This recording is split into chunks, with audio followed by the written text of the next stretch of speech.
It's Mrs. Wallace. How are you? I'm kind of doing this a little old school.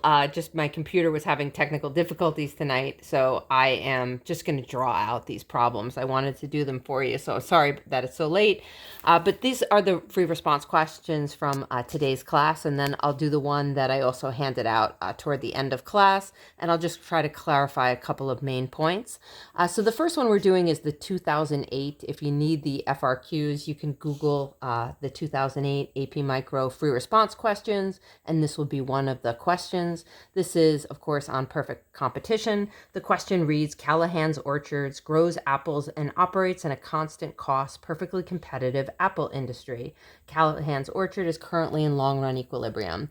The very first part of this, part A, we can just note, C graph. Basically, this is the market and this is the firm. We already labeled the demand curve and the supply curve. You can see the market price, and we labeled this according to the way the question asked us to. Price in the market, quantity in the market. The firm takes the market equilibrium price. Remember, the firm's a price taker. It does not have enough control over price. So the firm, it's like one of many, many, many firms. The price is here. It's also the MR curve. You have the MC curve and then the ATC curve. We're asked to label the price for the firm and also the profit maximizing quantity, which is labeled at QF. So when I get to section B, that's where some of you had some questions toward the end of class. It relates to the concept of a lump sum subsidy. What happens in section B is assume that the government provides farm support to apple growers by granting an annual lump sum subsidy. So just a couple of clarifications. First of all, a subsidy, any kind of subsidy, is money that the government is giving to a firm. So it would reduce a firm's costs.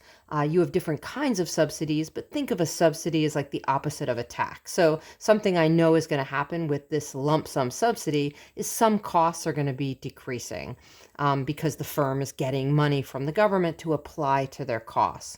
Because it's a lump sum subsidy, the lump sum subsidy is going to be applied to fixed costs. So the key with the lump sum subsidy is it does not shift the MC curve, okay? So what happens with a lump sum subsidy, and if you look at the firm graph, it would decrease the ATC, okay? So let's label this ATC2. We have a decrease in ATC. That's because the subsidy is going to offer the firm some money, so it applies toward their costs. The MC curve does not move. Had this been a per unit tax, or a per unit subsidy rather, a per unit subsidy would have decreased the MC curve, which would have also changed your profit maximizing quantity because now the intersection between MR and MC would be at a higher quantity. But with the lump sum subsidy, we don't get any change in quantity, but we do get the lower ATC. So one thing we might notice is that now with the lower ATC, the firm is making a profit, okay? And I'm not asked to shade that profit. If I was asked, I could certainly do that. What I am asked about is what's happening with the quantity of output for Callahan, right? And this is basically no change. This is BI, no change at all. Because MC hasn't changed, that's the explanation, because the MC curve hasn't shifted because it's a lump sum subsidy. There is no change to the profit maximizing quantity. What happens to the profit? Okay, well, we're going to see for B2I, the profit is going to increase because it was at zero economic profit. Now it's at a positive economic profit. Even though the price didn't change, the ATC decreased. And as a result, we have profit. And then what happens to the number of firms in the industry? Well, if you recall, the MC curve above minimum AVC, which we don't have on this graph, but if MC is not shifting at all because of the lump sum subsidy, the supply curve is also not shifting at all. So nothing happens to the quantity. There's also going to be no change in the market, okay? The very last one, what will happen to each in the long run? And I'm just going to use the graph to showcase this.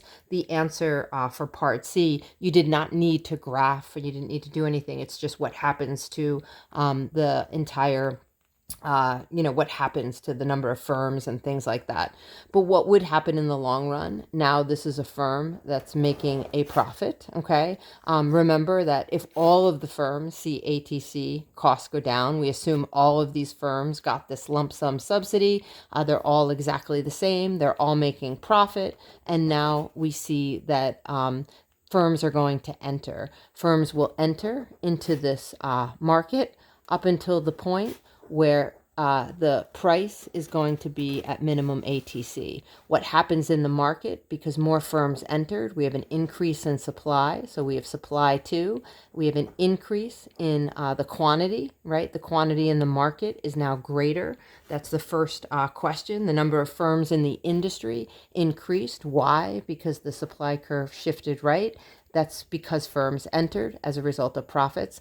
Entry is only in the long run. Okay, so in the short run, we had the subsidy. In the long run, we have a correction. Profits are going to be taken away. All firms will be making normal profit because more firms have entered as competitors. Okay, so the price has decreased.